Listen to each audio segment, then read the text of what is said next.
Hi, welcome to my channel. My name is Juliet. So it's been a while since I've posted and I'd like to say that everything's massively so much better and my mood's greatly improved, but to be fair it isn't. I'm still really struggling with quite a low mood and quite a lot of anxiety, but I'm still reading and I have read some Murakami before.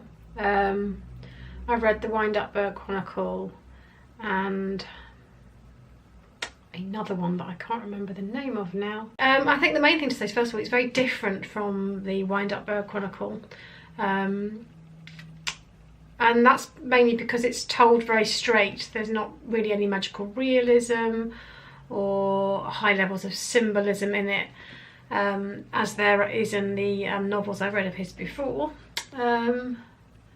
I know that people have criticised it for that in some ways because it's not like his other novels, but I still think it's very lyrical in style and very quirky in its approach to both its characters and the story it told.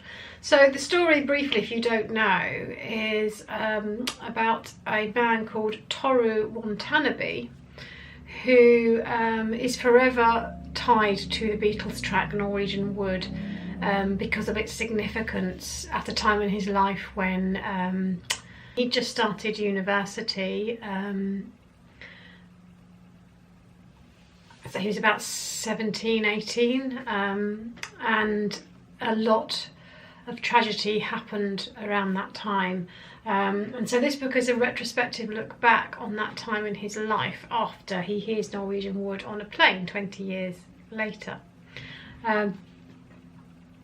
And it's really about him navigating that early adulthood. And you get the impression that Watanabe was one of these people, one of these young people that kind of didn't quite fit in, struggled to fit in, maybe struggled to understand the meaning and purpose of his life. Someone who would have had existential crises early on in life. Coming to this book from a position of not feeling mentally strong myself, this book really touched me. Potentially wasn't a good book to read when you're feeling depressed, because actually a lot of it is about depression, overcoming it and not overcoming it. And so it's about Watanabe and his first love, Naoko, who actually initially was the girlfriend of his best friend Kazuki, and Kazuki tragically kills himself at the age of 17, and Naoko and Watanabe try to deal with the aftermath of that, and Watanabe finds out more about Kazuki through Naoko as the story progresses. So the Kazuki that he knew wasn't necessarily the Kazuki that Naoko knew, in the sense that Kazuki was his best self with Watanabe. Naoko saw the whole of Kazuki, including his difficulties and struggles with depression. Naoko herself then struggles tremendously with life after Kazuki, and though she wants to have a life with Watanabe, though she wants to be well and live her life, she is struck down with a crippling depression,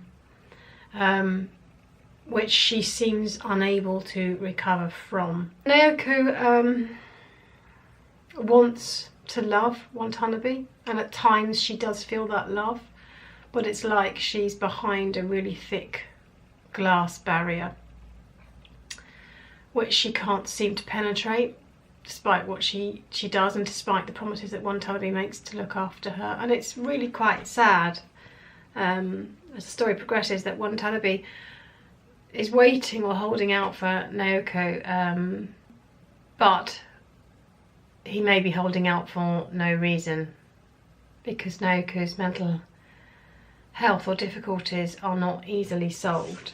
And then along comes Midori, and she also has her troubles, and she offers one time about a different future than the one that with Naoko, and he is quite torn between the two women, and he wants to be true to Naoko, but he's also beginning to fall for Midori. Events overtake themselves, and it does come to a conclusion, and this book is his reflection on that time and how he struggled with the death of his best friend, and how he struggled with the point of life and the meaning of and purpose of life. I find with Murakami's writing that he writes a lot about daily routines, the sort of minutiae of life, you know, getting up, doing exercises, what people eat, where they go, how they find purpose in their lives. And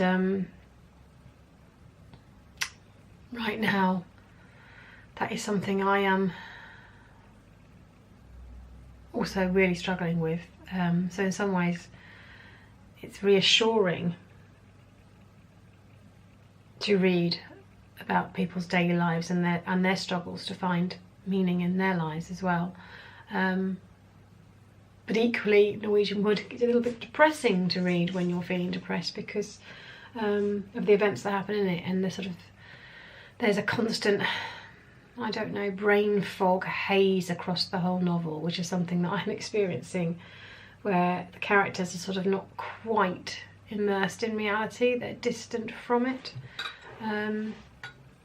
looking in at it from outside but not being able to fully engage in reality. And you know, maybe that's how everybody feels. Maybe I've been lucky up until now that I haven't really felt that way, but it's certainly something I'm feeling now. So I'm not even sure if this is a review of Norwegian Wood, just more of a reflection on how the writing found me at a particular point in my life where I can't take mental wellness for granted, and I am getting up every day and having to really battle these negative feelings and anxious thoughts to actually get on with my day. So I guess it's nice to know that I'm not alone in that this is a struggle for lots of people, and that's about it really. So a very different Murakami to the novels I've read before, but very beautifully written. And I guess it is full of hope that life can continue and life can carry on, and that's kind of a message I need to hear right now. Thanks for listening.